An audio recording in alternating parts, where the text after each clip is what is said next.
नमस्कार, आप देख रहे हैं तस्वीर न्यूज। मैं हूं अदिति आपके साथ। आइए डालते हैं नजर आज की मुख्य खबरों पर। ईद 11 अप्रैल को ही होगी। मौलाना कल्बे जवाद राजधानी लखनऊ इमाम जुमा आसिफी मस्जिद बड़ा इमामबाड़ा लखनऊ एवं मजलिसे उलमाए हिंद के जनरल सेक्रेटरी मौलाना सैयद कल्बे जवाद नकवी ने साफ किया है कि ईद 11 अप्रैल को होगी। लखनऊ से मोहम्मद सैफी की खास रिपोर्ट। ईद उल फितर के सिलसिले में थोड़ा सा कुछ कंट्रोवर्सी पैदा कर दी गई है, जबकि पूरे हिंदुस्तान में कहीं भी न शियों में न अहले सुन्नत में कहीं भी चांद नहीं देखा गया और कहीं तस्दीक नहीं हुई है। और करगिल के सिलसिले में कुछ इतलात मिली है, लेकिन करगिल में इससे पहले भी उलमा ने करगिल की रुयत को यहाँ लखनऊ में उसके आसपास में नहीं माना गया उसको। और क्योंकि वहाँ बहुत ऊंचाई के ऊपर है, तो वहाँ लोग गए थे तो वहाँ 4 बजे से पहर में भी लोगों को चांद दिखाई दे गया था। तो इसी वजह से वहाँ से उलमा ने तय किया भाई वहाँ की बात को हम नहीं मानेंगे। और सिस्तानी साहब का जो नाम लिया जा रहा है, तो मेरे सामने उनकी इंग्लिश की भी वेबसाइट मौजूद है और मेरे सामने उनकी अरबी की भी वेबसाइट मौजूद है। उसमें उन्होंने सिर्फ और सिर्फ इराक़ का नाम लिया है, हिंदुस्तान का उन्होंने कहीं नाम नहीं लिया है। अपने इलामिये में आयतुल्लाह अज़बा सैयद हुसैनी सिस्तानी उन्होंने सिर्फ और सिर्फ इराक़ और मंतक़ा इराक़ का नाम उनके इलाम में है। हिंदुस्तान, पाकिस्तान, दीगर किसी इलाके का उनका नाम नहीं है। लिहाजा ये उनकी तरफ जोड़ा जा रहा है कि उन्होंने हिंदुस्तान के लिए ऐलान किया है। इससे पहले भी ये हरकत हो चुकी है कि उनके नाम से ऐलान कर दिया जाता था कि उन्होंने कहा कि हिंदुस्तान में, बल्कि ये भी कह रहे थे कि उन्होंने कहा लखनऊ में चांद हो गया है। तो अब ज़ाहिर नजफ़ में बैठ के वो लखनऊ का ऐलान ज़ाहिर है उनके लिए मुमकिन नहीं, पॉसिबल नहीं उनके लिए।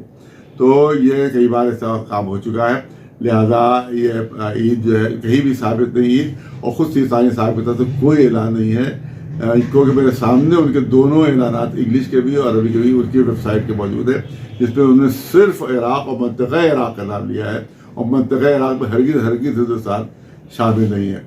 लिहाजा ये सिर्फ उनकी तरफ मंसूब कर दिया गया है बयान। और बहुत से जो दूसरे जो मराजे हैं और दूसरे मुजतहिदीन हैं, उनके जो वकील हैं वो सिस्तानी साहब का नाम लेके सिस्तानी साहब को बदनाम करने की कोशिश कर रहे हैं। लिहाजा मैं समझता हूँ कि पूरे हिंदुस्तान में जो है ईद बनाई जाएगी वो इंशाअल्लाह परसों बनाई जाएगी 11 को, यानी 11 को इंशाअल्लाह। औज़ु बिल्लाहि मिनश शैतानिर रजीम, बिस्मिल्लाहिर रहमानिर रहीम व बिही नस्तईन। नाज़रीन अस्सलामु अलैकुम व रहमतुल्लाहि व बरकातुहू। चूँकि इधर आज 29 रमज़ानुल मुबारक 9 अप्रैल को इधर कहीं यूपी में, बिहार में, दिल्ली, बम्बई कहीं चांद नजर नहीं आया और करगिल की तरफ से रवायात आ रही थी कि चांद देखा गया है। इन तमाम चीज़ों को मैंने तस्दीक हासिल की तो करगिल में एक मकाम पे 12-13 लोगों ने देखा और दूसरे मकाम पे तकरीबन 30 लोगों को देखा गया।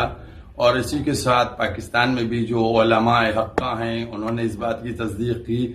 और फिर ये तमाम चीज़ें दफ्तर आगा सिस्तानी नजफ़ जो हैं वो इरसाल की गई और बताई गई।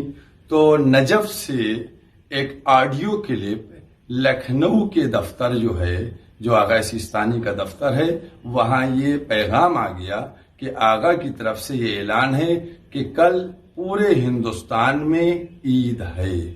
आप सबको बहुत बहुत मुबारक हो।